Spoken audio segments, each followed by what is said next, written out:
खेती में जितना दवाई का महत्व होता है उससे ज़्यादा स्प्रे करने का तरीका मायने रखता है। सभी किसान भाइयों को किसान कांकेर की ओर से नमस्कार। जैसे हम किसी फसल में कीड़ा बीमारी की बात करते हैं तो उस वीडियो में किसान भाइयों का कमेंट आता है कि क्या दवाई है या ये बीमारी है, क्या स्प्रे करें क्या नहीं। पर मेरा मानना है आज पूरी वीडियो में मैं आपको समझाऊंगा कि स्प्रे करने का तरीका क्या होना चाहिए और दवाई क्या होनी चाहिए पूरे 100% रिजल्ट पाने के लिए। जब भी कीड़ा बीमारी की बात होती है, खासकर बीमारी की, तब हमारे एग्रोनॉमिस्ट हमें यही सलाह देते हैं कि दवाई जो है वो पत्ती के ऊपरी सतह के साथ साथ निचली सतह में जो है वो अच्छी से पहुंचनी चाहिए। और जब फसल पूरे कैनोपी में हो तब फसल के लास्ट छोर तक के दवाई का पहुंचना ज़रूरी। मैं ये नहीं कहना चाहता कि आप भी यही मशीन ले लीजिए, पर आपके स्प्रे का तरीका ही आपको आपकी खेती में कामयाबी दिला सकता है। ये मेरा स्प्रे मशीन आप देख रहे हैं, मेरा 8-8 फीट में बेड है। जिस बेड पे स्प्रे हो रहा है उसके साइड वाले 8 फीट तक के दवाई इस पार से उस पार जा रही है। मैं अभी लेटेस्ट अपने स्प्रे का तजुर्बा बताऊं कि मैं लौकी है जो फसल आप देख रहे हैं उसमें फल को कुरेदने वाली इल्ली हो गई थी और मौसम में अभी बहुत ज़्यादा उतार चढ़ाव चल रहा है। पर मैंने जैसे स्प्रे किया उसके 1 घंटे बाद बारिश हो गई जमकर। और मेरा दवाई था वो भी आपको बता रहा हूँ मैं, मौसम को देखते हुए बहुत ही सस्ती दवाई और वो भी एक्सपायरी दवाई को मैंने लिया था। और वो दवाई थी मेरा इमीमेक्टिन, और उसके साथ मैंने इल्ली को मारने के लिए ऐड कर दिया था म्यूथ्रिन। इमीमेक्टिन का डोज जो है 100 से लेकर 125 ग्राम तक करते हैं।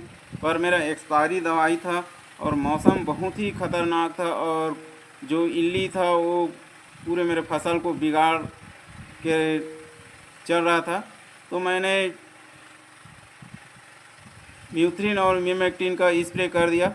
उसके जस्ट दूसरे दिन मैं देखता हूँ कि ये जो मेरे स्प्रे करने का तरीका है वो हर एक भाग पर पहुंचकर सीधा इल्ली तक पहुंच गया और एक ही घंटा में मेरे को इतना शानदार रिजल्ट दिखा, पूरा इल्ली साफ़ हो गई।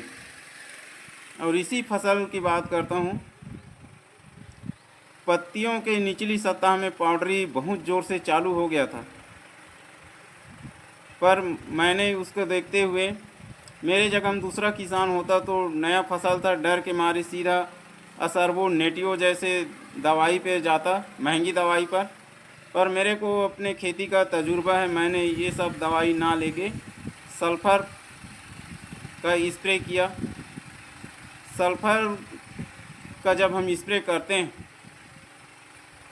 तो पत्ती के हर एक भाग पर, हर एक सतह पर पहुंचना ज़रूरी है। ऐसे में आप देखेंगे कि एक तरफ आप नेटियो का स्प्रे कर लीजिए पाउडरी के लिए और एक तरफ आप सल्फ़र का स्प्रे कीजिए।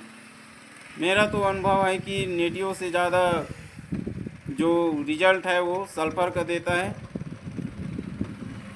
क्योंकि वो ये कांटेक्ट दवाई। तो आप भी अपना स्प्रे का तरीका बदलिए। इस तरह से वीडियो में मेरा यही कहना है कि आप दवाई के साथ साथ स्प्रे का पूरी तरह से तरीका बदलिए, तभी जाके आपको पूरा रिजल्ट मिलेगा। आपको महंगी दवाई में जाने की ज़रूरत नहीं, सस्ती से सस्ती दवाई भी जिस बीमारी कीड़ा के लिए आप डाल रहे हैं वो भी पूरी तरह से काम करेगा। बस कवरेज वो पूरी तरह से होना चाहिए।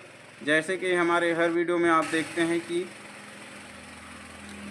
नीचे से ऊपर तक के और पूरी कैनोपी को कवर करते हुए हम स्प्रे करते हैं और हमें रिजल्ट बराबर मिलता है। तो इस तरह से आप भी अपने फसल में अच्छी तरह से कवरेज बनाकर स्प्रे करके रिजल्ट पूरी तरह से ले सकते हैं।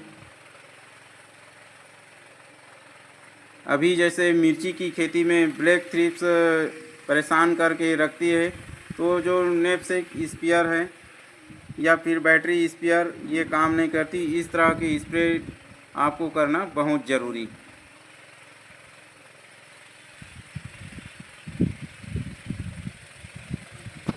इस मशीन के बारे में बहुत से किसान भाइयों ने जानकारी लेना चाहा है। जैसे हमें समय मिलती है 1-2 दिन में पूरा वीडियो साझा करेंगे। इसका फीचर्स क्या है, किस तरह से काम करता है, पूरी जानकारी 1 ही 2 दिन में आपको मिल जाएगी।